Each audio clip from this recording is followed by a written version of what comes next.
Welcome to the Integral Stage. For this Wheel of Perspectives episode, I've invited several members of the Integral community to weigh in on the topic of UFOs and ETs and close encounters, and especially to share their thoughts on the prospect of an integral ufology. Obviously, these topics are ones that most people are cautious to broach, especially in academic or professional circles. But in our integral community, where a lot of people are also understandably cautious, a few prominent voices have come out recently and invited us to take up this conversation. Stuart Davis started blogging on the topic not long ago and reported on his own highly anomalous and otherworldly encounters back in 2018. And on a recent Integral Live's Ken show, Corey DeVos coaxed Wilbur to comment at length on this topic for the first time. And earlier this year, Sean Esbjörn-Hargens launched a new intensive course on exo studies, inviting us to be galactic and to give the UFO phenomenon its integral due. In my own life, I have not been an avid follower of UFO literature, but I have long been fascinated by the question of extraterrestrial life, and the UFO phenomenon has dogged me in one way or another, even when I haven't pursued it. I've had several anomalous UFO-related encounters myself. I was hired in the 90s to transcribe 100 hours of military and expert testimony about UFOs for the original Disclosure Project of Dr. Stephen Greer. And thanks to some generous connections made by a friend, I'm also listed as an executive producer on Dr. Greer's Sirius documentary. Whether or not there's anything actually extraterrestrial or otherworldly behind so-called close encounter events, the persistent, global, and singular nature of these experiences make them worthy of anthropological interest. I think that should be our minimal baseline position. I currently remain agnostic about many of the claims made about UFOs and ETs, but I've never felt a need to hide my interest in the topic or be ashamed of taking the experiences of so many otherwise credible-seeming people seriously, at least seriously enough to give them a respectful listening and careful inquiry. While some would argue it's a risky venture socially to give any credence at all to this whole domain, I think it's in our best interest to normalize it, to give it daylight attention to the extent that we're able. Popular Mechanics recently ran a story on a group of scientists and mostly military, government, and law enforcement officials who have launched an organization called the Scientific Coalition for UAP Studies to give this topic serious, public, peer-reviewed attention. So I applaud the recent broaching of this topic in our integral community, not in spite of the high strangeness and social risk, but actually because of it. It's an edge where we probably have something significant to learn. But if we're going to normalize it and open it up for integral consideration, then of course we should look at it from more perspectives than just the anthropological. It's certainly an anthropological curiosity, but an integral post-metaphysical approach would invite us to hold a broader transdisciplinary vision. It would invite us to invoke the acategorical imperative, the willingness to hold our ontologies in suspension and to follow multiple lines of flight at once, and to take up a robust, integral methodological pluralist course of study. Not only the 4 quadrants, but the 8 zones. What if we learned, and what more is available to uncover? Empirically, phenomenologically, developmentally, cross-culturally, and historically? What are the political dimensions and implications of this phenomenon? Or the philosophical, religious, and cosmological ones? Personally, I feel this suite of phenomena is strange enough and slippery enough that it's likely to confound the neat boundaries of a 4-quadrant or an 8-zone schema. But I think that's where we should start, with a grounded transdisciplinics, and then see where that takes us. To help us open up this inquiry, we will be joined in part 1 of the video by Sean Esbjörn-Hargens, one of the primary organizers of the Integral Theory Conferences and the founder of Meta Integral, who, as I mentioned previously, has also recently launched a course on exo studies, and Layman Pascal, an integral author and spiritual teacher with a lifelong interest in this topic. Part 2 will include statements by Chris Durkes, an ex-priest and now a spiritual guide with a deep interest in shamanistic practice and weird realism. Giorgio Piacenza, an integral practitioner and independent UFO researcher from Lima, Peru. And Stuart Davis, an integral musician and a sitcom star who has recently begun blogging about his UFO experiences, as I mentioned earlier. I hope you'll accompany us on this enriching deep dive into the realms of high strangeness.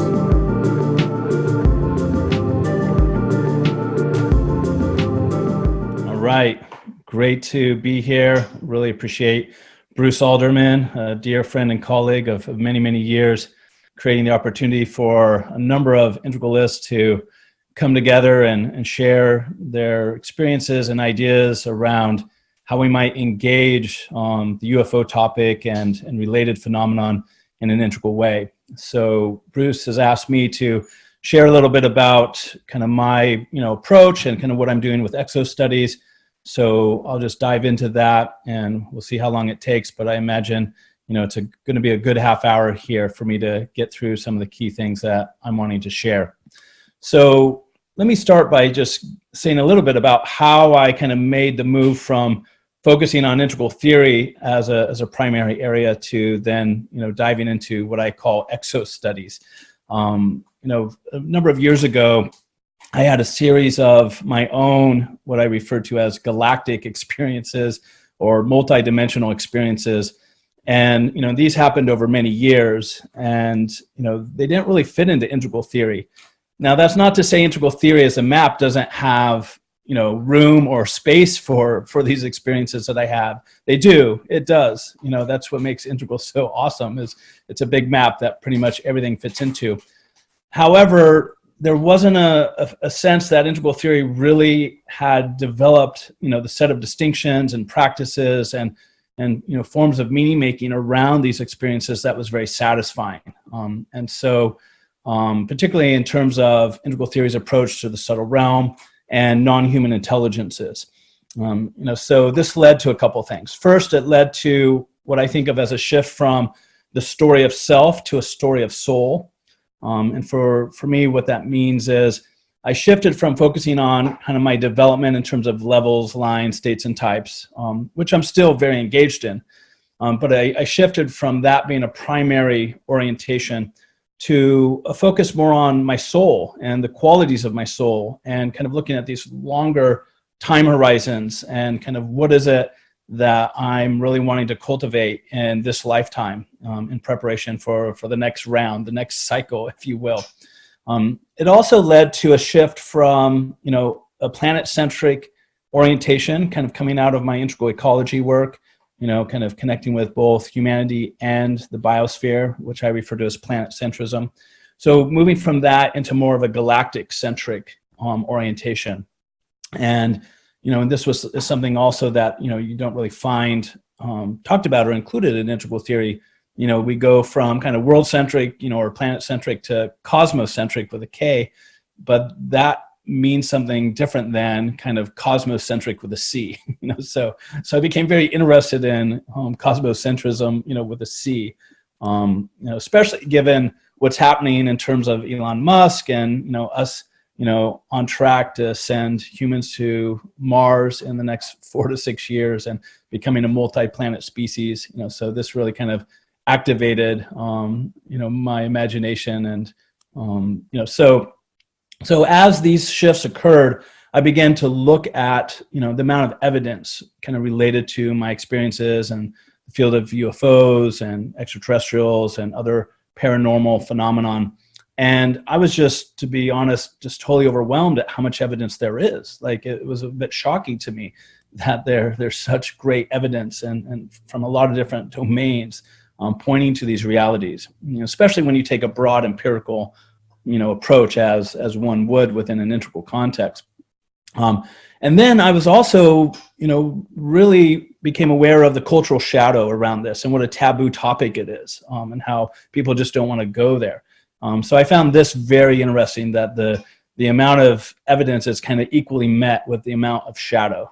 So I wanted to use integral theory to develop what I think of as a post-positivist science, an integral science that could better account for these types of experiences, the UFOs, the paranormal, cryptoids, and so forth.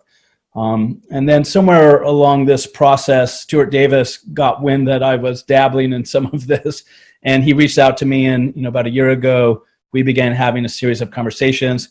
He shared with me his Mantis experience. I shared with him my experiences. And so, we were like two, integral friends, because we go way back to, the early Integral Institute days. So it was a real relief to find a kind of a fellow integralist who I could really, share openly about my experiences and, my musings, theoretically and otherwise around all of this. And that really encouraged me to kind of come out and share with more people in the integral community about, my experiences. And much to my surprise, many of my colleagues began sharing with me their experiences. And it turns out a lot of integralists have had their own encounters with UFOs. Even some have shared abduction-like experiences with me. Many have shared just their bizarre Fortean-style encounters with strange phenomenon.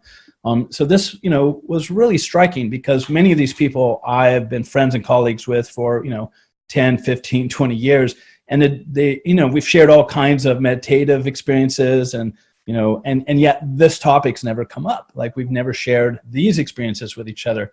So I began to realize that a lot more people are having these experiences and we're just not talking about it. So I felt moved to, kind of begin to be a bridge builder in some sense around this and start to develop some integrative theory that could help us navigate this more fully. I like to think of myself in the lineage of Charles Fort, John Keel, John Mack, and Jacques Vallée, all of whom really saw the UFO phenomenon as part of a much bigger multidimensional display, right? So for the last year plus, I've been creating what I call exo studies. And so let me just say a little bit about what exo studies is, and then I'll dive into some specifics about what makes it unique, in my opinion. So the prefix, EX or EXO, exo, essentially, is Greek, meaning, away, outer, exterior, outside. And I use it in two ways. First, I use it to mean beyond our solar system. And this is how it's often used in terms of like exoplanets, or even exopolitics. So in this sense, exo is referring to, it's a big universe. It's much bigger than our little, neighborhood of the Milky Way. So we live in a big universe. The other piece that I like about the prefix exo is I use it to refer to anomalous phenomena that are outside of our view of reality, right? So in this sense, it's a weird universe. So you put these two kind of meanings together, it's a big universe and it's a weird universe, and basically exo studies is about us living in a big, weird universe.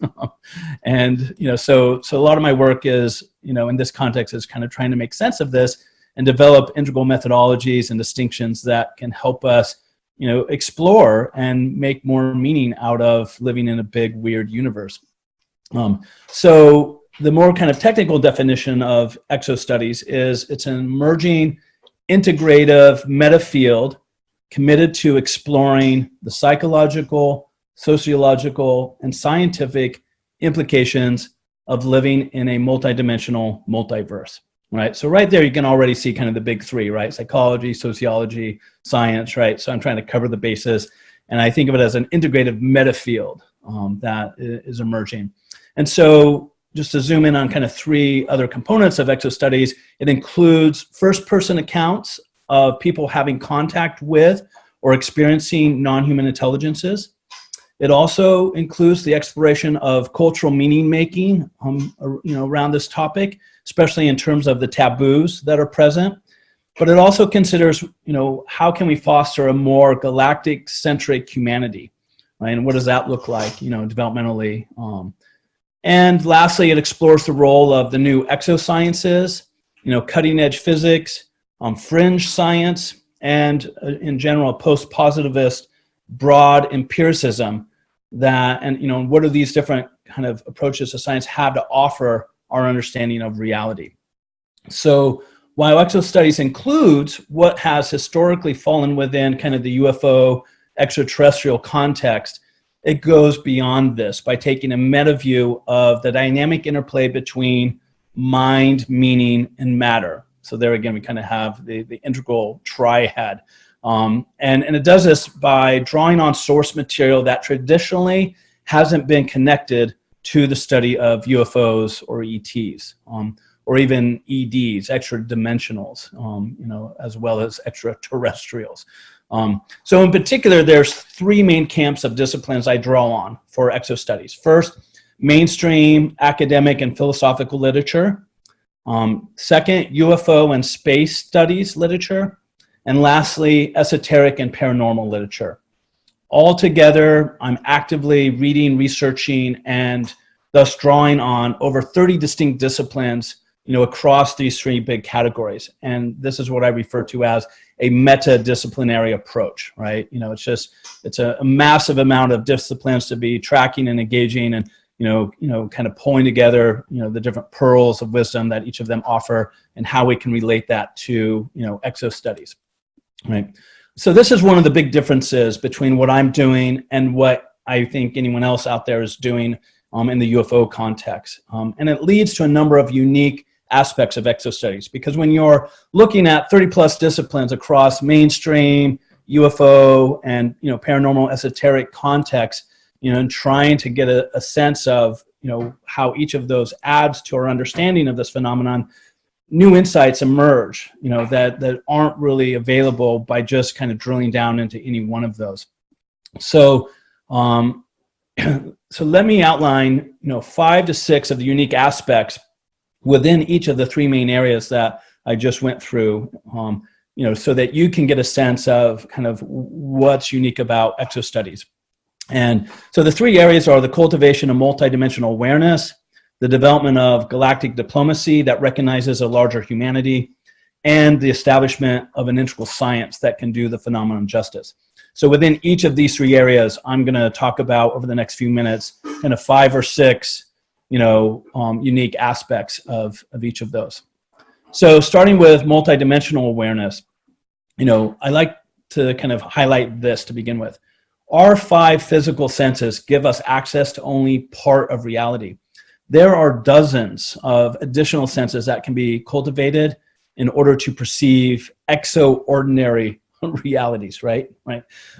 So this highlights kind of the core aspect of this part of exo studies, which is, essentially the yoga of subtle senses and contact modalities. So developing multiple new senses in order to have the eyes to see, right? And so you can look at Kurt Leland's work where he, outlines 20 distinct subtle senses. You can look at Rudolf Steiner's work where he presents 12 different senses. You can look at the Yoga Sutras and, their 20 plus cities, right? And so forth and so on. So there's a lot of literature out there about these different subtle senses and how you can develop them. And, many people have some of them already developed. And so we look at the yoga of the subtle senses and then the contact modalities that are connected to them, right? So whether it's out-of-body experiences or near-death experiences or sacred medicine or lucid dreaming, any of the different main contact modalities that put us in relationship to non-human intelligences within other realms, okay? So the next piece that we're doing in exo studies is around the rehabilitation of imagination as a form of gnosis. Now, generally, when we think of the imagination, we think of something that's false, made up, but when you look at the esoteric literature, they've really developed a theory of imagination and a practice of imagination that's quite different than that, where the imagination is actually a transpersonal faculty that's used to create, deep knowledge and understanding of other realities. So this is a big piece that I think is important that we're working with in exo studies. And then this leads to what I call the ontology of the imaginal. So drawing on Henry Corbin's work, but also Jeff Kripal's work. Kripal makes a distinction between empirical imaginal and symbolic imaginal, which he correlates with Charles Fortz's wild talents and wild vision, right? So these are interesting kinds of distinctions that help us start to understand some of the differences within an ontological frame, related to the imaginal realm. And Corbin is very clear that the imaginal realm is as real as kind of our physical reality. And many people report that it actually, they experience it as being more real than this reality, hyper real and so forth. So we really look at all of that and kind of develop a much stronger ontology of the imaginal. This then leads to, exploring the ontological status of non-human intelligences and various subtle beings. And I generally use a framework of three main types of non-human intelligences, though you can expand this as you need to. There's the Fae, which refer to the various nature intelligences connected to the natural world, elementals, devas, elves, fairies, and a whole host of beings that are described by different cultures and traditions that are connected, very much to kind of planet Earth and natural processes. Then you have the galactics, which is essentially the ETs and the extra-dimensionals. And then you have the celestial, which are kind of light beings and have a higher frequency and, from different densities, to use some language that you may or may not be familiar with. And here we can draw on, for instance, Bruno Latour's modes of inquiry and his ontological pluralism that includes various beings. Just to name a couple, he talks about religious beings, which are essentially angels, and beings of metamorphosis, which are the various invisible beings that many indigenous cultures include in their cosmology. So there are a lot of interesting things in terms of contemporary philosophy that you can draw on to engage and explore a lot of this. So this then brings us to the fourth area that's unique in this area of exo studies, and that is integral enactment. And this is something I've been developing through all of my writings for many years in an integral context, the who times the how times the what. But what that looks like in this context is pretty cool and quite different. So the who is our subtle bodies. We have 7 to 12, depending on what tradition you are referencing, and our subtle senses. And we have, access to cultivating between 20 and 60 different subtle senses. So you take the subtle bodies and their associated subtle senses, that's the who. And then you have the how, which is the methodologies, and that's the modalities. And there's 6 to 20 identified modalities that are, ways of contacting these realms and these non-human intelligences. And I gave a few examples of those a moment ago. And then there's the what, right? So in terms of domains, you have 7 to 9 densities, which is kind of like the vertical dimension. And then within those densities, you have different zones, 10 to 100 plus, dimensions, or realms within the densities, So it's a pretty wild and woolly, world out there in the astral planes and beyond, So, and then you have, thousands of entities, different types of non-human intelligences that, may or may not fall within the simple typology that I just introduced. So here's the who times the how times the what, right? And then how these phenomena are enacted, right?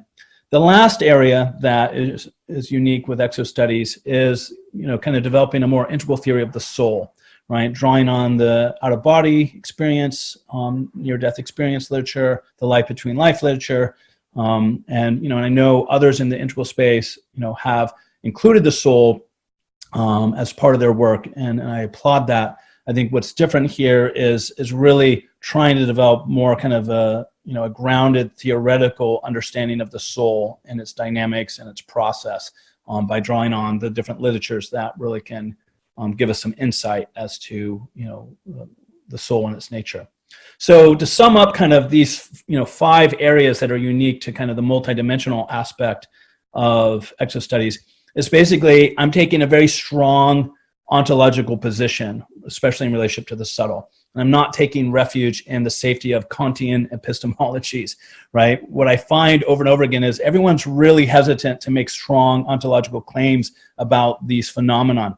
And I can appreciate and understand the need for caution, and we need to do that with a certain kind of rigor and critical, sensibility. But I feel we can make a much stronger ontological stance around these phenomenon. And so I'm in the process of clarifying what that is and how we do that. All right, so now moving to the second area, which is galactic diplomacy. And here, one of the phrases I like to say a lot is, this is the most discredited, credible topic on the planet, right? The whole area of UFOs and the paranormal and so forth. And, the amount of evidence, as I mentioned, is just staggering.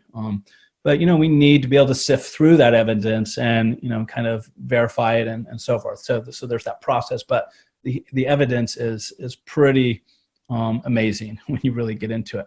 So there's 5 areas within this galactic diplomacy context that I think are unique to exo studies. The first is a deep exploration and dismantling of the multiple layers of the cultural taboo around UFOs and extraterrestrials. And really trying to understand why there's such a taboo. And essentially the short version is because the stakes are super high, right? You know, whether you're talking about the economic shifts, the existential shifts, political, scientific, academic, psychological, cultural, religious, sociological, you know, the implications across all of those categories is enormous, right? And so the shadow is so big that it actually then becomes evidence for the phenomenon in my mind, right? You know, because when you have that much shadow around something, then, you know, we know in terms of our own individual growth and development that when there's a lot of shadow, you actually need to go to the shadow because there's a lot of truth in it. You know, so I see a similar thing playing out in terms at a cultural level around this topic. Another area is engagement with the alien other, right? So one of the things that, you know, even considering, you know, other intelligent species and beings out there is that, you know, it very quickly brings us into contact with our own anthropocentric and xenophobic tendencies, you know, and even, you know, gender and race dynamics. So I think there's an opportunity to really engage those topics in a much more profound way and develop, you know, a new kind of miracle of the we, if you will, right? You know, and like, you know, it's one thing for us to reach across the political aisle to our neighbor and, you know, and have, you know, a good conversation. It's going to be a whole nother thing to be able to do some version of that with any number of these non-human intelligences and, you know, advanced civilizations. So I think, you know, we have a lot to learn as a humanity of like how we might navigate that and how might we use that as a mirror to see, you know, the many ways we ourselves can grow and develop in terms of our kind of, you know, sense of humanity. And so this leads us to the next one, which is the development of a post-formal identity of a galactic awareness. Right, so really, you know, kind of taking Wilber's model of, you know, egocentric, ethnocentric, sociocentric, world-centric, planet-centric, and then really developing like what does a galactic-centric orientation look like, and how might that be one of the emerging new levels of, you know, ego development and self-identity, and how might we really flesh that out and understand that, right? And then an area that I get really excited about is, you know, what I call kind of revisiting Magnolia, which, you know, Jacques Vallée wrote a classic book back in 1969, you know, Passport to Magnolia. And one of the core things he presents there is the idea that all the tales of fairy encounters and abductions, you know, from, you know, Ireland and medieval Europe are essentially, you know, encounters with aliens that are just being coded into cultural motifs. Okay, so I think there's a lot of interesting points of contact in that analysis. But my experience is that that analysis is very misguided, and that when you have an expanded cartography of non-human intelligences, you realize that, you know, fairy beings are quite distinct from, you know, alien beings and extraterrestrials. And though it's very likely that some encounters with ETs were, you know, interpreted as encounters with fairies and possibly vice versa, that the mistake that Vallée and others make in this analysis is essentially comparing cultural second-person data with first-person, you know, abduction data, and then drawing conclusions based on that. Like, I think if we have a more integral view of the data and are not comparing apples and oranges, we get a much different sense of the points of contact between those two phenomenon. And so this is just kind of one example of what I think is possible in kind of an exo studies context. The last area that I think is unique in the galactic diplomacy context is the promotion of what I call speculative nonfiction, films and books, right? So these are, you know, kind of media that portray a more accurate view of galactic beings and the realities associated with them, right? And getting away from some of the kind of more traditional kind of Hollywood, you know, space invaders type of scenarios, and creating films and books that have a much more nuanced and much more kind of interesting kind of story to tell. And we're seeing more and more of this kind of emerging, you know, especially with some independent initiatives. I know Stuart Davis is working on, you know, several films, you know, kind of within this genre, if you will. So in summary, kind of these 5 areas related to galactic diplomacy are really about analyzing the cultural taboo and fostering galactic awareness of a greater humanity. So then this brings us to the 3rd area of the post-positivist or integral science. And here I often like to say that reality is stranger than science fiction, right? Now, there's a famous quote that reality is stranger than fiction, but I think it's even stranger than that. I think it's stranger than science fiction. I think the weird is just really weird, and we have to expand our frames to include and account for the weird. So there's, again, 5 areas that I think are unique with the Exo Studies approach to this integral science. So let me just run through those quickly. First is an integral science of the weird, right? So the paranormal, poltergeist, psi phenomenon, anomalous reality, subtle energies, cryptoids, portals, so forth and so on, right? And not just epistemological weirdness, meaning, something that is weird to our categories, but that eventually we'll be able to kind of figure it out, as soon as kind of, science catches up, and then we can explain it. But actually, what I'm suggesting is an ontological weirdness, that actually reality at its core is weird, right? In some way that really defies our ability to kind of put it in nice, neat scientific boxes. So I think we need a very different approach to science than, what you would find with kind of mainstream, rational, kind of orange altitude science. I think even something better than a teal systems theory kind of science, we need a turquoise science in effect. So within this context, there's a concept that I've been developing that I call meta-objects, that UFOs, for example, are meta-objects. And so to build out this concept, I'm drawing on like Robbie Graham's notion of hyper real objects, Timothy Morton's work around hyper objects, my own work in the past around multiple objects and climate change, right? So I'm drawing on these different sources to try and articulate kind of this new sensibility of what I'm calling a meta-object. And a good example of a meta-object would be Mike Cleland's work around owls and UFOs and synchronicity.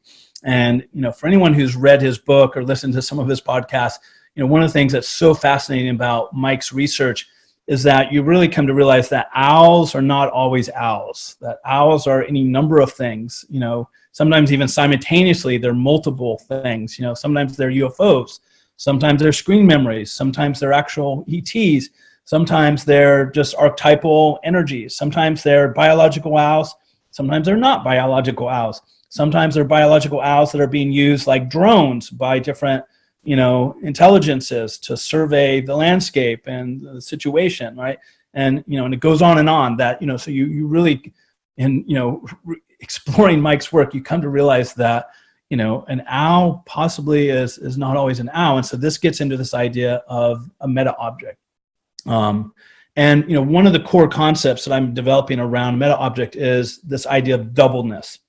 And I'm finding this throughout the UFO phenomenon, in so many different ways. And I'll give you a few examples. But essentially, doubleness is when the phenomenon is both subjective and objective. It's neither subjective or objective, and it's both at the same time, right? So it can occupy any of these 4 positions and can maybe, move between those 4 positions rapidly. So this, often we, people like Kripal and others are highlighting that UFOs are both a thing and a thought. They're material and mental. We have Robbie Graham talking about UFO films and how they both fictionalize UFOs and they actualize UFOs. So they make them both more real and less real. UFO experiencers and abductees often have both trauma and transcendence. So that's another kind of example of doubleness. The government's position on the topic of UFOs is an example of doubleness.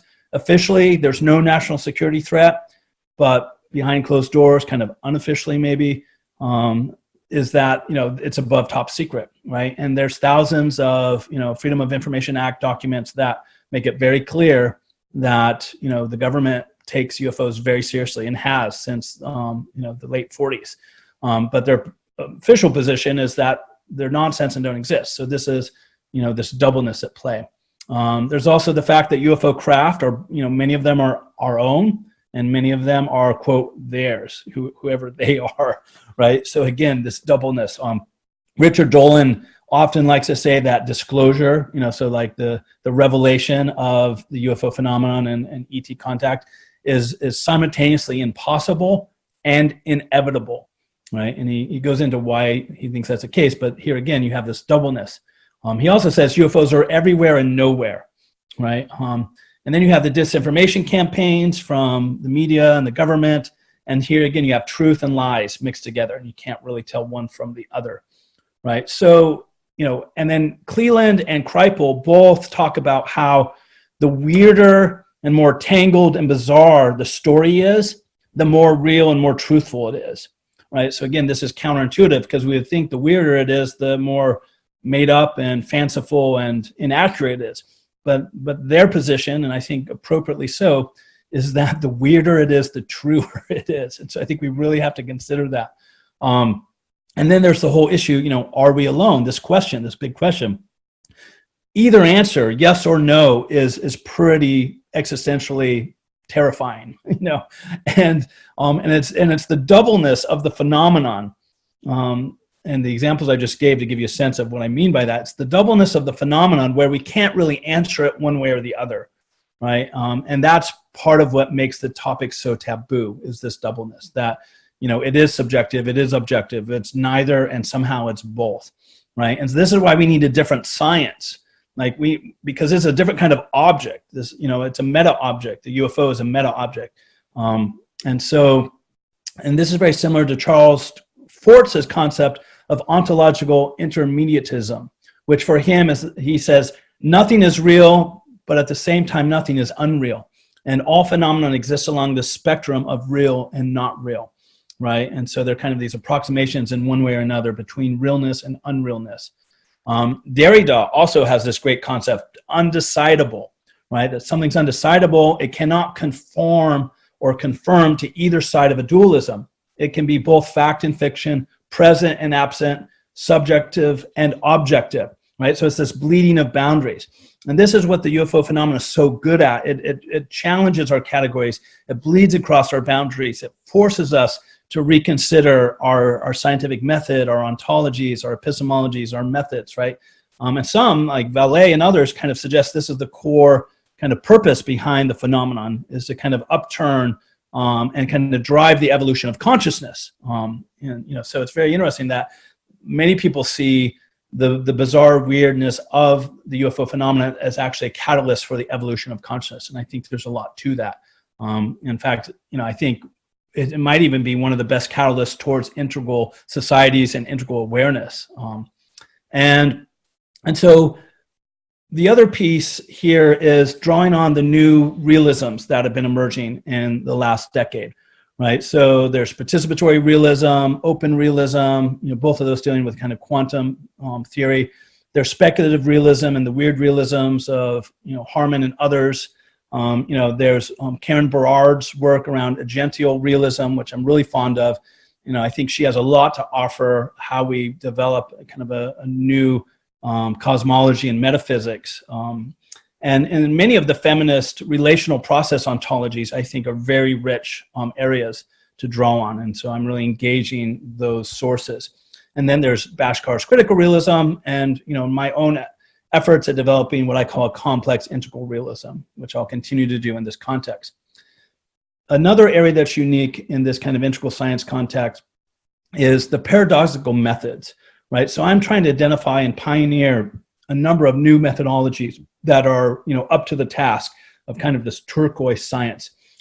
So I'm really drawn to Jack Hunter's work around ontological flooding, which he contrasts and pairs with phenomenological bracketing. So phenomenological bracketing is basically saying to yourself, I'm not going to make any claims about the ontological status of the phenomenon.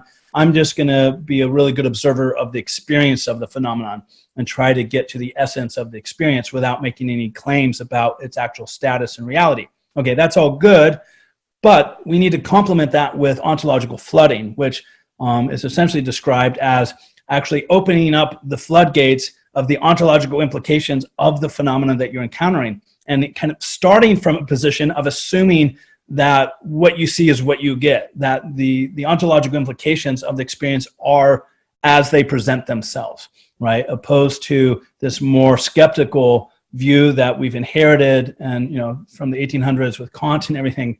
But you have to have both of them together, right? The phenomenological bracketing and the ontological flooding, like they're a pair. Similarly, Kripal in his book Supernatural talks about what I would label this double comparison, a reductive comparison and religious comparison, which are basically kind of looking at the past through present categories or looking at the present phenomena through past categories. And he gives examples of how it can be problematic to rely on just one or the other, and really suggests you need to use both together, right? So these are these kind of paradoxical methods, right, that kind of go in both directions. And so I'm looking at how do we develop new meta forms of verification?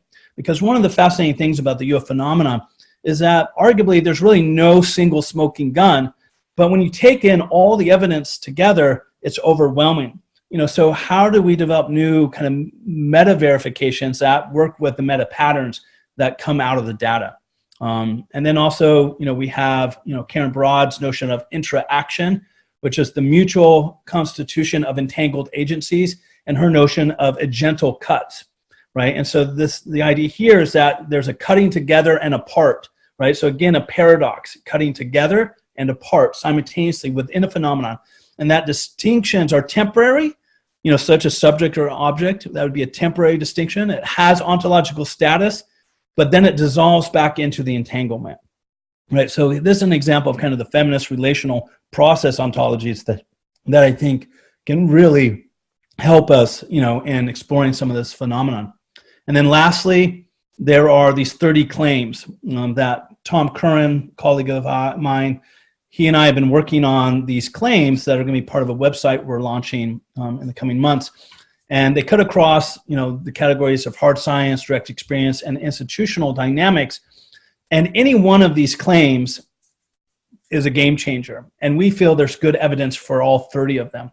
But again, you only need one of them to really kind of upend everything, right? And in a sense, obviously we're within a paradigm that doesn't make room for these claims, but I think we're approaching a point where these claims are gaining momentum, and it's going to be harder and harder to exclude them from consensus reality. So to summarize these aspects of kind of the integral science piece, really looking at a whole new integrative meta-science with a unique approach to objects in realism with paradoxical methods, okay? So in summary, let me outline the mutual benefits between exo studies and integral theory. So what does integral bring to exo studies or UFOs? So here's an initial list of some things that I think integral theory brings to the table. One, there's the 4 quadrants, and you can use the 4 quadrants to understand actually the 4 main theories of UFOs. The nuts and bolts folks in the upper right, the Earth energy theories in the lower right, the consciousness and or multidimensional theories in the upper left, and then the psychosocial theories in the lower left, right? Like, it's amazing how, and once again, the quadrants are the go-to frame for seeing kind of the, wars between different theories. I've explored it in, ecology and psychology, and so it shouldn't have been a surprise to me to then find that same pattern in UFO studies. Also, integral brings an integrative approach to mind, matter, and meaning, and the relationship between those. It has an understanding of consciousness, the paranormal, and subtle. It makes room for that. I think the spectrum of gross, subtle, and causal is really important in this context. Also, an understanding of enactment, and what I've developed as integral pluralism is something that is really useful. Broad empiricism, I think, is totally necessary to make sense of all the phenomenon and the different kind of data, and just a general post-positive view of subjects and objects that's associated with integral theory. An understanding of shadow dynamics, and even to some extent cultural taboos. An understanding of evolutionary and morphic grooves, I think, is interesting, because how might that be similar or different on other planets? Also, understanding worldviews and the pre-trans fallacy feels important. And a cosmos with a K. And then just a general framework for the integration of science and religion/spirituality. So those are a number of the things that I think integral brings to the table. Now, what does exo bring to integral, right? So what's the mutual exchange here? How are each of them kind of benefiting one another?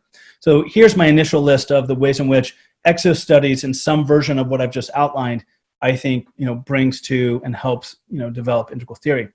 So it expands us from the world and planet-centric to a galactic-centric awareness, and it reintroduces cosmos with a C, develops a more sophisticated view of AI and complex forms of consciousness and sentience that I think go beyond where integral theory currently is at. A more nuanced view of the relationship between ethnocentric dynamics and technological development. Because I think there's a number of examples of advanced, extraterrestrial civilizations who, don't necessarily have the bodhisattva vow, as their guiding orientation, but who have, extremely advanced technology.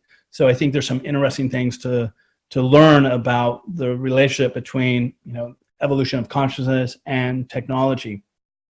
The subtle senses and, how, like levels of development enact horizons and worldviews, so do the subtle senses, right? And so depending on what subtle senses we have cultivated within ourselves, that plays a big inactive role with the kinds of realms and non-human intelligences that we're going to encounter. There's also, I mentioned this a little bit before, but the whole idea that, all of this is a catalyst for the development of integral and turquoise levels within individuals and society. The inclusion of the evolution of the soul in a more explicit way. Filling out ontology, the ontological pluralism that I've been developing and talking about for years now. And then also bringing into the conversation the whole idea of extraterrestrial and extra-dimensional development and evolution, and how it may be similar or different from our own models of post-formal development. And then the opportunity to work on collective shadow, doing collective shadow work. Okay, so hopefully, outlining those different things kind of helps kickstart some conversations around, the ways these approaches can benefit one another, integral theory on the one hand and exo studies on the other. So in summary, why do I find exo studies so compelling? So I'll just, have a few points here. One, there is a mountain of metadisciplinary evidence. It's just like, whoa, there's a lot there. The implications are huge. It's likely the biggest historical moment we can imagine. We thought Galileo looking through the telescope, was a big deal. Like that's nothing compared to what we're talking about here. The silence is deafening. The taboo is extensive, so that's just fascinating to me. It's like, I want to understand that more. The zeitgeist, science and society is ripe for galactic awareness. We're becoming a multi-planet species. We're on the cusp of, a whole new kind of order of self-understanding. And I think this is all going to play a part in that. The topic needs an integrative meta view.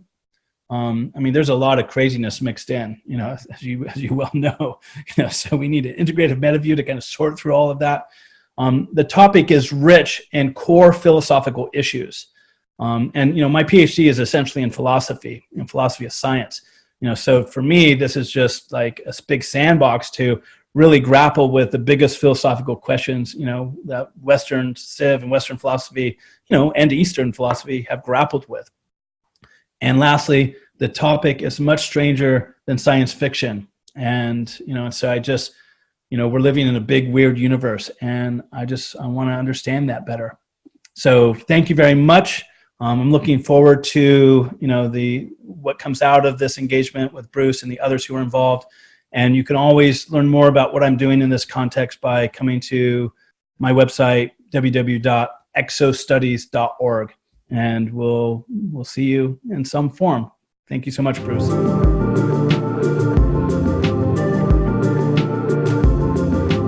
Greetings, you terrestrial D-bags. I'm Layman Pascal, and I say we dive into the UFO swamp. Let's flail around and see if we can grab anything interesting out of this muck. If enough of us do this, eventually somebody will get lucky on this issue and blow it wide open. My general position. I think our best shot at sense-making in this dubious terrain is probably to bring forth our richest, most nuanced questions and our most novel interpretive hypotheses and share them together at our leading edge. Let's see if we blind folks can figure out the shape of this elephant. None of that for me is particularly related to believing or not believing in aliens. Elsewhere, I've already set out a few of my own questions, so tonight I'll say a few words about my own experiences and perspectives. Should be clear that I'm not presenting the truth about UFOs, although I do love those shows that tell you at the beginning of the episode that all the secrets will be revealed tonight. UFOs, fact or fiction. But then at the end of the episode, it's always, we may never know. Tune in next time and keep watching the commercials. Now, was that a semi-humorous micro-digression? Or was that a way of suggesting to your unconscious mind that there's a connection between using simple binary options for UFO interpretation and the socio-economic paradigm in which we're embedded? The answer to that probably depends on whether or not you think I've had any training in hypnotherapy. Don't worry, though, I'm not going to make you go into a trance. But if you feel your consciousness starting to shift a little bit during this short presentation, just go with it. I don't just want to talk to your regular mind about UFOs. I also want to talk to your unconscious mind. And I'll do that with what sounds like micro-tangents. I think it's important we bring our linear and nonlinear minds to bear upon this linear and nonlinear situation. Sound good? Before we get any deeper into this, I'd like to get one particular thing out of the way, though. Generally speaking, I will not be making remarks about the hard sci-fi aspect of this whole mysterious situation. It's certainly not out of the question that private or governmental agencies, currently or throughout history, have been in possession of technological artifacts, built, found, gifted, or captured, that might dramatically exceed the consensus level of tech in a given civilization, or even operate in highly peculiar or seemingly magical ways. That's fine. It's an interesting hypothesis. It could easily turn out to be the case, but I have no personal knowledge of such devices, beyond the inconsistent verbal testimony of largely dubious but occasionally persuasive other people. And between you and me, I'm a bit skeptical of other people, especially when they're trying to persuade me of the true facts. I was the kind of kid who thought a band was crap if more than 2 other people were into it. So that's where I'm coming from, and that's one of those micro-digressions I was talking about. Now, the existence of supra-consensus technology by covert agencies is possible, despite the often ridiculous assertions of people who advocate that hypothesis. We ought certainly to support every halfway sensible project to find out if this is in fact the case. However, that is not the special area that captivates and fascinates my own energies. There's another, broader, more consistent, better documented phenomenon in which I do have some personal experience, and it is to this seductive area that my own inquiries and instincts turn, looking, I assume, for their own favorite nutrients. To describe this other area, I would say that human beings in general, and some human beings in particular, have periodically encountered a range of supra-meaningful phenomenon that seem to defy common boundaries between subjective, objective, and intersubjective reality. These entities or realms or vehicles or luminous anomalies or transfigured natural elements exhibit a diverse but broadly common set of behavioral attributes, which appear to be perceived and or explained according to metaphors available from the technological epoch of the culture and from the cognitive sophistication of the individuals who provide the local interpretive context for these perceptions. One century's angel is another century's Pleiadian explorer. So we have to search through patterns skeptically in a way that doesn't disregard but also does not naively conform to the apparent identity of a given encounter. A phenomenon can be real without really being the phenomenon you think it is. And why wouldn't aliens lie to you about what they are and where they're from? Everyone else does. Concepts like supernatural, hyperdimensional, or interplanetary are immediately on hand to describe these uncannily familiar non-human intelligences. However, we lack strong evidence, and in some cases we might even lack the ontological categories to honestly evaluate the viability of higher dimensional beings, supernatural realms, or advanced inhabited exoplanets. Those interpretive options, however attractive, are not as straightforward and not always as helpful as they seem. They're even quite ambiguous once you start really digging into them. In any case, they have not solved the situation or empowered us significantly relative to these phenomena so far. Those ideas should be treated with caution. They may be as much or more dismissive as are the ideas hoax, hallucination, or misidentification. Additionally, I would like to note that the vast majority of these incidents, assuming they actually belong to a common grouping, occur within the atmospheric envelope of the terrestrial biosphere and or involve entities and technologies that strongly resemble those that have emerged within the terrestrial biosphere. Without wishing to prejudge or prelimit our interpretive options, we should nonetheless be alert to the salient possibility that this may very well be an Earth phenomenon one way or another, or just much closer to us than we normally assume. Most experiencers report clusters of phenomena whose patterns are traced indifferently across external, internal, and shared domains of reality.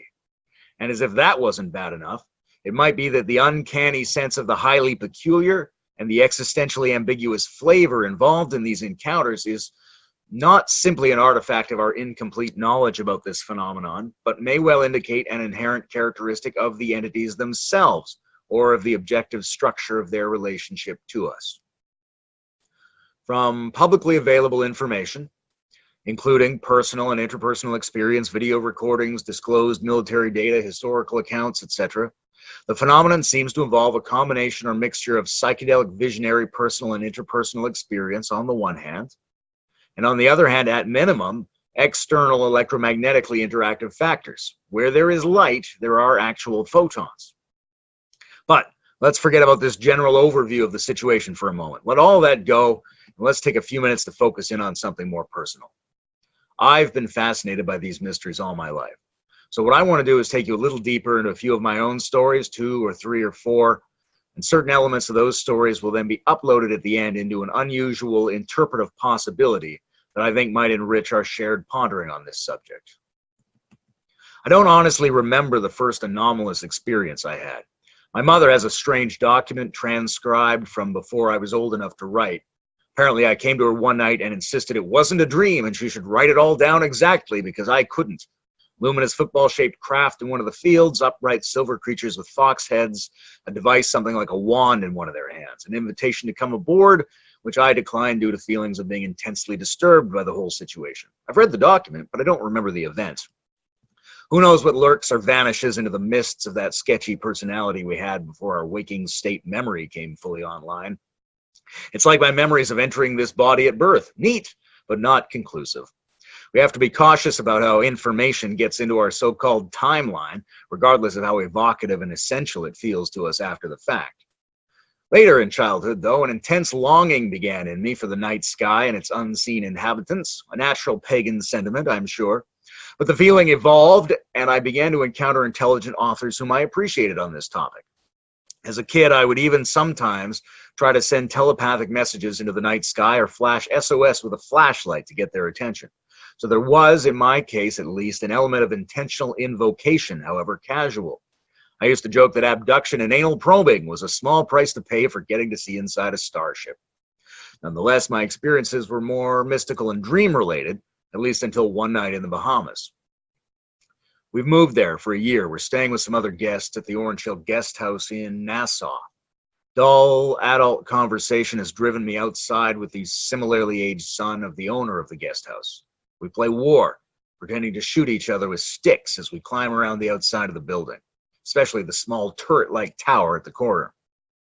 At some point, we switch into a sci-fi context to shoot lasers at each other, and we scamper up the tower, blasting at pretend alien invaders coming from the skies.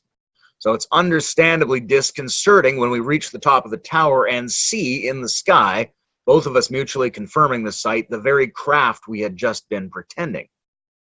Not only that, but it looks distinctly like a vessel I once saw in a Star Wars comic book. Yet here we are both seeing it as it moves very slowly, and as far as we could tell, completely silently, across the sky in what I can only describe as an unusual straight line. It receded peculiarly. Its slow motion gave us a long time to observe it, and what I felt then was a heightened mixture of belief and disbelief, simultaneously an aspect of an enormous put-on or scam, but also a transcendent wonderment and conviction. Once it finally vanished, we ran downstairs to tell our tale, but our childish chatter meant little to the convivial, now partly drunken adult conversation world, which shrugged us aside with disinterest. My first encounter with the indifference and neutralizing instinct many people experience toward these interesting phenomena. So here's another thing from my overflowing sack of anomalies. I grew up on this big property. We had this 1-acre garden behind the house, sloped and terraced. I like to go up all the levels and then climb the tall cedar picket fence at the back and drop down into the higher back field. One day I did that and something happened. There was a strange feeling, and then all of a sudden it was hours later. A Apparently I hadn't moved. I was standing on a large, round, disfigured, pale circle of grass with a feeling of being folded somehow, of having my perceptual field maybe pushed back at me in a way that made me unable to access my memories of perception. That very night, I started having recurrent dreams, which lasted for years, all of which had the same structure, even though the forms varied. Always, I would go up in the dream, drop over the fence, and land among a cluster of sapient, highly potent entities whose gaze terrified and transfixed me. Sometimes bears, sometimes Komodo dragons, ancient kings, Paleolithic shamans. They were like a cluster of psychological black holes whose mere presence overwhelmed my capacities. There was never any communication from them until the last dream like that I ever had. This last time I went over the fence, dropped down into the water, and this time they were orcas, killer whales. And they made it plain to me they'd been using their giant cetacean brains to project themselves into human affairs as men in black. Even at the time, I found this rather dubious. I was still kind of frozen, as if in terror, but had no other symptoms of fear. They pushed an image on me that consisted of a view of the galaxy being like bubbles blown in a milk glass. Each bubble a solar system, but the membranes between the bubbles acted like distortion lenses, causing information and energy signals to appear consistently stretched out. The message seemed to be that other star systems are actually way closer than our machines can properly evaluate, and it's just a lensing problem. The other interesting feature of this final post-missing time follow-up dream was a vision that repeated itself later in life during a number of experiments with shamanic trance in nature immersion settings. This was the vision of a single Earth, a single biosphere with simultaneous relativistic histories in which different species, different animals had evolved to be the predominant sapient life form on the planet. There was a world of dog people overlaid with a world of crow people, lizard people overlaid on this world of monkey-descended people, like a kaleidoscope of biological unfolding with some inconsistent communication possibilities between these dimensions of the same life world. And I'd be undiplomatic here if I didn't mention Karn Fano, who professed to be the lizard people's ambassador, but that's neither here nor there. Micro-digression. The third unusual incident I want to highlight occurred while I was walking in the woods on Vancouver Island. One day I suddenly saw a very stereotypical-looking woodland elf, quite short, moving fast and silently, wearing a blue and white sort of Santa Claus outfit as befits the traditional European gnome class of the Dontu. Now, the weird thing was that I stood there motionless, critiquing the outfit. I thought, that's not right. He should be wearing brown and green for the forest, not blue and white. I realized then that I was thinking incorrectly or perceiving what seemed like at the wrong tempo. What difference did the color make? I was going way too slow to respond actively to this kind of entity. The whole experience felt like it was coated in Teflon, coming in at me at the wrong angle and sliding inertially, orthogonally across my interpretive mechanisms. Tried to rouse myself, chase after him, followed for a short distance, then he leapt over a log and was gone. Of course, I went back to that area many times to poke around the log for clues and found nothing. Again, it was as if the experience had receded to the vanishing point in a peculiar direction contrary to my normal spatiotemporal scaffolding for perception. The sense of put on involved in the blatantly stereotypical nature of the entity struck me very strongly at the time. I considered even during the event that my brain was clothing a hidden creature or an electrical flow in a cartoonish form with which it could grapple. And that's pretty normal. It's what the brain does with all our perceptions, converting complex electromagnetic inputs into a pretty reliable, mostly shared heuristic hallucination. At that time, my own theories primarily concerned the odd effects of possible energy beams and the possibility that higher dimensional phenomenon might necessarily have to be uncertain in nature to express themselves as uncertainty itself relative to lower dimensions. Maybe having enough evidence you can't dismiss it, and not enough evidence to perfectly verify it is sort of all one thing, one flavor, the very nature of the beast. That's how I thought at the time. And I suspected, without being convinced, that the charming elf doctors, as they called themselves, and their alien cousins were coming up and down from the neurogenetic collective unconscious, climbing the ladder of neural DNA into the perceptual hallucination generated by the brain, and doing this to tinker with reality as if they were its municipal workers, roaming around at dusk and dawn, keeping the streets tidy and making sure the lamps work, making sure rocks are still rocks, updating the matrix. Again, I'm not asserting this stuff, just trying to describe some of the ideation that I went through during my early periods of trying to grapple with the complex of experiences I went through. Now, what is the significance of these kinds of events? A seemingly highly unusual species of event that is actually quite common and fairly consistent across populations and epochs. That's the open question. Personally, I'm most passionate about looking at this stuff without the use of frames provided by competing social standard hypotheses. The standard frames that I would describe as extraterrestrials, hoax, hallucination, spiritual guides, confabulation, hyperdimensional community, ancient enlightened spirits, galactic brotherhoods, angels, demons, etc. I would say let's not debate between or select from the categories that society proposes to us. Let's instead group the recurrent phenomenology and see what it suggests to us as new possible possibilities. So if we try to do a phenomenological breakdown of what's going on here, I would look at three broad areas: the experiences, the precipitators of experience, and the aftermath of these experiences. By precipitators, I mean whatever phenomenon appear to make these experiences more likely. Such correlations are a difficult area. It lacks the repeatable push-button reliability desired in the mechanical sciences. It's much more sporadic, but then again, so is love, lightning, civilization. Causality is complex, fluid, and imprecise in many of these areas, but we can still look at broad patterns that seem to be correlated with these perceptions. We have, for example, some famous technological precipitators, including some interesting trends among anomalous luminous bodies in the atmosphere to move around nuclear facilities and nuclear tech. We know certain neurochemical states make these encounters more likely. Certain forms of dreaming, certain drugs, certain exaggerated physical conditions or emotional intensities, fasting, terror, fever, wilderness immersion, and what's called ceremonial magic, the use of ritual, intention, sexual arousal, and other modifications of the body and brain are associated with the invocation of entity-like or anomalous experiences. Certain inner practices like channeling, remote viewing, etc. may be precipitators. Electrical stimulation of particular brain regions may increase the likelihood of these experiences. None of this stuff is perfectly mechanically reliable. Many people point to tryptamine molecules and their analogs, which can not only be ingested, but which exist endogenously in the human brain.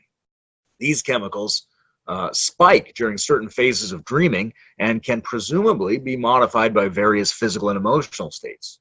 Do these chemical spikes enable a different viewing lens on the same reality that Mrs. Serotonin usually filters for us?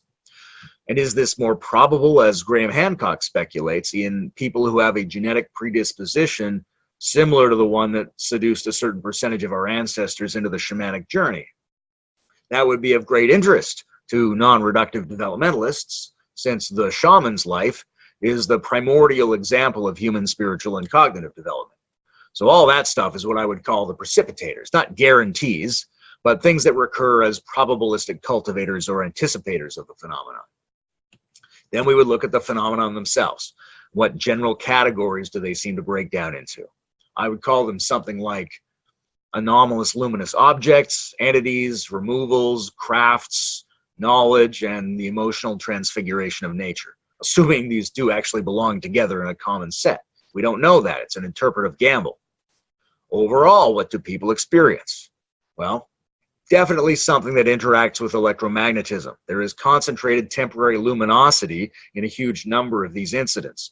Balls of light, wisps, swarms, streaks, colorful geometries, luminous mobile concentrations, usually but not exclusively airborne, that can be detected by human eyeballs, video camera, radar, etc. There's some overlap between these luminosities and the appearance of crafts, or what seem to be vessels of some kind, which have been described historically according to known vehicles of the time or mind of the perceiver. The variety of descriptions really is so great and aesthetically peculiar that at times we might be tempted to call them improvisational or even parodies of human crafts and geometry, depending on what affective valence we're comfortable permitting nature to exhibit. Odd shapes, oddly familiar and oddly unfamiliar shapes, sometimes seemingly joke shapes, informed by a kind of psychological and cultural awareness of human civilization. Interestingly, this wide, fluid variety of forms does seem to provoke or express a much narrower range of feeling frequencies. The moods of the experience, I think, are more consistent than the forms of the experience. That could be investigated. We also have what I'd call removals, in which individuals may feel they are taken into a craft or into a nearby hidden realm, or simply that their time tracking gaps out into some other state. They experience missing time or other kinds of confusion where their sense of self is removed from their standard adult waking memory narrative. They're removed, at the very least, from their normal neuro-autobiographical mapping of time and space. We have experiences in which there's sometimes a foregrounding of anomalous content, like the unusual craft or lights or odd hybrid entities. And at other times, the sense or conviction that this same thing is happening in the background, but through or disguised as seemingly normal cognitive patterns in the foreground. An animal, a feature of the landscape, a normal-looking weather pattern may be felt powerfully and distinctly as an alien intelligence, as though this ordinary perceptual feature thinly veils a salient additional aspect of the natural universe, providing roughly the same emotional experience as UFO encounters. And then there's knowledge transmission, in the sense of old-timey revelation, in the sense of prophecy, images of the world or the future. Philip K. Dick's peculiar reception of information about his son's medical condition, recounted in his multi-perspectival exegesis. Apparently he's over there. Information that he felt was beamed into him and which later proved correct in saving his son's life. But probably the most interesting class of the phenomenology of these encounters are the entities. I would describe them as comprised of 4 general classes distinguished by their humanly perceived valence or affect. Benevolent, malevolent, mischievous, and indifferent or unrecognizable. Now, classically, these entities were grouped according to either mythological themes or else according to the elemental terrains in which they appeared. From my point of view, those pre-scientific categorizations do not do much to capture functional and behavioral differences among the entities. The actual forms are very diverse, but overall there are these kind of categories: devas, angels, galactic helpers who seem very supportive and welcoming and healing to human beings; darker, shadier, demonic, disturbing presences that seem connected to wrecking organisms and stealing or suppressing what our civilization cares about; elfin, absurdist, cheerful, kaleidoscopic creatures whose tone of play and activity exceeds any strong sense of being helpful or destructive; and then creatures who peer at us in such a peculiar fashion that we can't tell how they stand in relation to us. Reptilian and insectoid entities frequently exhibit this characteristic uncanniness, and quite possibly our brains participate in clothing whatever these things are with forms from nature that remind us of the feeling frequency that is encountering us. All of these species seem to imply a realm where there might be more of them. They routinely exhibit some ambiguity about whether they are singular or part of a common they. They might be indications of various social order among them. There might be a sense of cooperation with each other or opposition to other groups of such entities. All 4 of these valent groupings could appear to be ancestors or aliens or supernatural, animistic, cosmic, biospheric, etc. Okay, that's the phenomenology of the experience. What tends to occur in the aftermath of these encounters? Well, there's only a few recurring options here. The first is disregard. You can shake your head, put it out of your mind, ascribe it to a hallucination, deny it ever happened, or even cover it up. There's a concealing, neutralizing, dismissing, and disregarding strategy at various levels in various styles. Or you might be really excited by the experience and try to repeat the conditions under which it happened and maybe seek out hypothetical methods and groups that offer real or symbolic reconnection. There might be a natural tendency to apply mental interpretive order, to schematize, to try to say what these things are and what they aren't, to flesh out abstract details yourself, or to buy into a private or cultural explanatory narrative. And then there's 2 very interesting other frequent effects, it seems. One is vexation, a sense of lingering disruption of the ordinary ontological and epistemological differences, a sense of being interpretively challenged, of categories failing, of an almost trance-like consciousness or non-duality, or even just a detachment from normal clarification impulses, a sense that all your interpretations fail somehow and perhaps should fail. This can be very liberating, but it's also very vexatious, peculiar, unsettled, unheimlich. And alongside this is frequently an intensification of synchronicity, which appears to jump domains. Information from other people dovetails with semi-lucid dreams, odd coincidences building up in profusion, wantonly disregarding your normal feelings about the quadrants of reality. Okay, we just did a rundown of general phenomenological trends before, during, and after encounters. Where do we go from there? We try to build concepts, however weird they may be, that integrate as many of these recurrent experiences in as simple and parsimonious a form as possible. And from there, we can start to compare and share these concepts with the other blind folks groping at what might be the same elephant. I'm going to tell you one of my concepts, the prana swarm hypothesis. I'm not promoting it. I'm adding it to the set of options that might enrich the discussion. What is the prana swarm hypothesis? Basically, it's an extension of the classic notion of prana found in most cultures. The concept of a lifelike or life-friendly airborne energy that can enter us more impressively if we breathe in certain ways. We've all heard of this notion. We've all made our own decisions about whether to regard it as pseudoscience, metaphor, or fact, or maybe all three. For the moment, suppose that the atmosphere around and interpenetrating the terrestrial biosphere really does contain, in addition to its normal electromagnetic and molecular chemical constituents, an additional energy phenomenon roughly similar to this ancient notion of prana. This type of energy is quasi-electrical, quasi-biological, quasi-sentient. It has proto-biological characteristics. Like other forms of energy, it could be described as a field of particle-like charges. These charges would exist normally in a distributed homogeneous fashion, but they're also prone to occasional swarming or local exponential interaction effects. They might produce emergent qualities during these swarms, such as photonic or other electromagnetic radiation capable of being picked up by eyeballs, cameras, and radars, highly evocative emotional and intellectual stimulation on animal bodies and nervous systems, partial duplication of cultural, technological, and psychological patterns culled from animal brains into which the prana flows, and an improvisational and surrealistic aesthetic. This aesthetic, by the way, could stand to be much better explored. It seems to be shared broadly across hieroglyphic, ecological, fractal, archaic, and futuristic styles. Whatever Paleolithic cave art, crop circles, Mandelbrot sets, botanical close-ups, sci-fi covers, and Emoto's dubious water crystal designs have in common. There's a certain recognizable mood to a lot of those aesthetic patterns.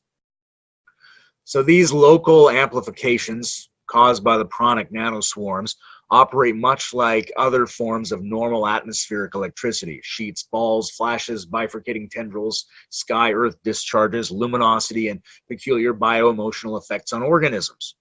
If orgone permeated the atmosphere, why would it not exhibit emergent, temporary, visually accessible, and instinctively felt discharge patterns just like ordinary sky electricity does? Consider Salvador Dali's famous image, Galatia of the Spheres.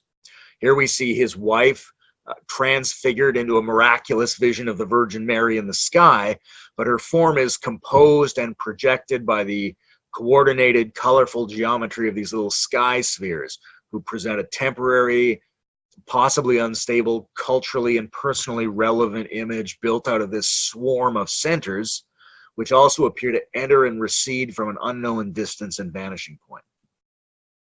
Consider that these concentrations, like regular atmospheric electrical charges, can produce visible effects but are generally invisible. These field effects could distort our brain's space-time mapping functions. The degree of intelligence or profound entity-like appearance might vary depending on the intensity of the swarm effect.